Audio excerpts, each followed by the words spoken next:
So guys, yun. Since natapos na natin yung step natin sa paggawa ng kulay, na outline na natin, pang-limang step natin, ito na yung paglalagay natin ng kulay sa ating portrait na ito. Malapit na doon sa finishing portrait. So bari ganito yung magiging kalalabasan ng kulay niya, dapat ganito. So ito yung design na merong kulay at na kailangan natin mailapat dito sa portrait na ito. Usually gumagamit ako tone ng skin, yung cadmium yellow hue. Ayan.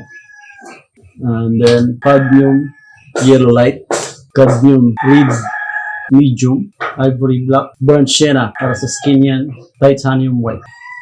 Napakahalaga ng white color. Pag nag-mix tayo ng kulay, gagamit tayo niya since yung kulay niya naman ito, hindi naman masyadong komplikado.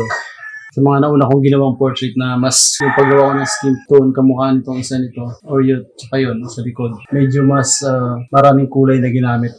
Yung una natin gagawin, since yung kulay naman ito hindi lumalayo sa picture niya mismo, siguro ilagay yung mga highlights sa part ng face, yung tama ng ilaw. Ayan, dito, sa ilong. Tapos, siguro dito sa pisngi. Since dito hindi dito galing yung ilaw, tatamaan yung mukha. Pag ano, di ba? Dito, pag ano. Ika-capture muna natin yung highlights niya. Saka natin ilalapat yung kulay. Excited na ako and hopefully excited din kayo. Start ako sa white color. Focus. Titanium white. Medyo konti lang. Cadmium yellow light. Katabi sila ng puti. Yan. Start tayo sa mga light colors. Pag nag-blend tayo, mas madali. Cadmium yellow hue. Para siyang lemon. Kung sa watercolor, parang lemon ang kulay niya. Kung naglagay kayo ng kulay o ng iyong oil paint, kahit konti lang. Huwag mo nang marami. Kasi hindi pa naman kailangan ng sobrang madami. Unti-unti lang. Kasi pag hindi natin sila nagamit lahat, hindi natin natapos yung ginagawa natin. Tigas to eh. So, importante na matipid din tayo as an artist. Nagtitipid tayo. Hindi natin kailangang mag-waste ng ating kulay. Tapos, burnt sienna. Magkakatabihan sila. Tapos, burnt amber. Ayan. Burnt amber. Saka saka tayo gamit ng black. Katabi lang sila ng ivory black. Importante na hindi lang magkakalayo yung kulay. Para once na nag-blend tayo, hindi tayo mahihirapan. Kailangan pala natin since meron tayong yung background natin, blue, meron akong dalawang kulay dito. Ultramarine, tsaka yung phthalo blue. So, mas malapit yung kulay sa ultramarine. Yung ultramarine na blue yung gagamitin natin. So, sa background niya. Hindi yung phthalo blue, ultramarine. Yung kulay natin. Pag tin ng kulay, gumagamit ako ng turpentine or kaya yung paint thinner. Nabibili siya sa hardware. Pwede rin siyang gamitin sa oil paint. Ito yung kadalasan ginagamit din sa enamel paint na pang paints kahoy or sa plywood thinner. Pwede rin siya gamitin dito. Affordable siya. Ginagamit ko siya pang tin ng kulay o pang linis ng mga brushes ko usually. So dito pag blend ng kulay, kulang ako ng aking turpentine dito. Pang blend. Konti lang. Mas meron na tayong white dito, meron na tayong i-blend lang natin tong white na to para medyo lumabnaw yung kanyang at hindi siya masyadong malapot. So, gagamit ako ng pointed brush na ganito. O mamaya, pwede rin tayong gumamit ng ganito, flat brush. So, start na tayo sa white. Paglagay ng white. Hindi kailangan na makapal, medyo manipis lang. Hindi kailangan mo nang ma-conscious sa detail. Ang importante, ang purpose ng mailagay lang natin yung kulay, no? Mailapat natin yung mga pagkakalagay ng ating subject. Ito yung lighting, tinatawag. Yung kanyang pinaka-highlights. Ayan.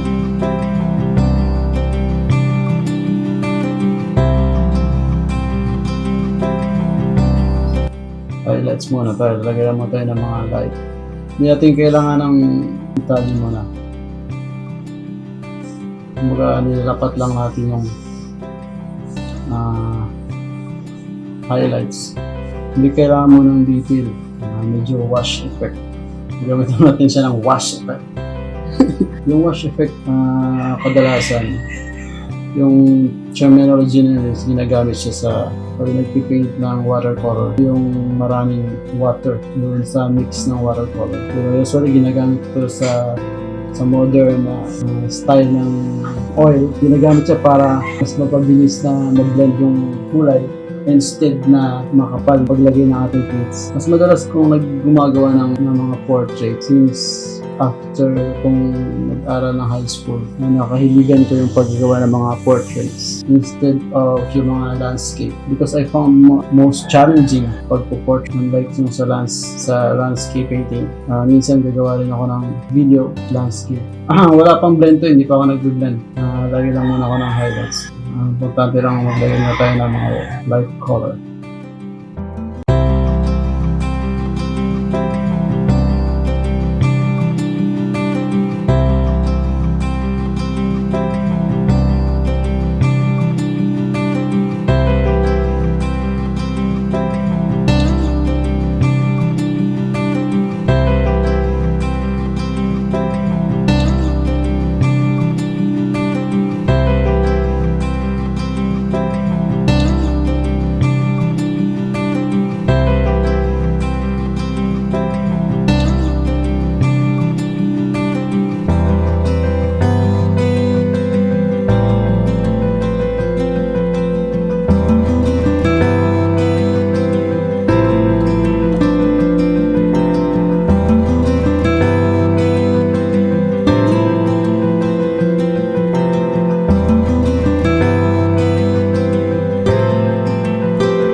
So guys, balito na yung limang stage ng painting and portrait na ginagawa natin. So hindi pa siya detailed, kulang na lang yung mga detalye and konting retouching na lang and adjust na lang natin yung kulay niya, tone, and then malapit na tayong matapos. So yun lang yung step na gagawin natin. Make sure naka-tune in ka pa rin hanggang sa dulo. At sa dulo nitong video na to, meron akong games or challenge sasabihin sa inyo. Hope na mag-participate ka. Make sure naka-tune in ka pa din. Sasabihin ko sa'yo sa dulo ng video na ito. Kailangan ko lang taasan ng kulay. Kulay niya dito. Kailangan pang i-dark para mas maging mas makinis ng ating painting.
is my game challenge to you guys.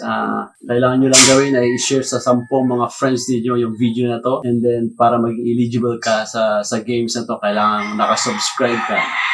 And then, pwede ka na mag-send ng picture mo sa email na ilalagay ko sa baba. Picture na yon dapat ay memorable and ito yung picture na gusto nyong makita sa portrait. I-raffle ko kung sino yung mabubunot ko. Lalagyan nyo ng pangalan nyo, yung image na yon, and then i-raffle ko, bubunutin ko kung sino yung makukuha na picture o na pangalan, siyang next na future vlog ko na makikita ninyo sa mga susunod na vlog. So hopefully, nakasubscribe ka na para maging eligible ka sa aking games challenge na to. Ito yung question of the vlog ko ngayon. Number 1, ano yung mga ina-expect mo sa channel ko na ito? Please comment below. Pangalawa, ano yung mga video na gusto mong kita dito sa channel ko na ito? Please comment below. And hopefully, nakasubscribe ka na. Yun lang. Maraming salamat. God bless you guys and mag-ingat kayong lagi. Thank you and bye-bye.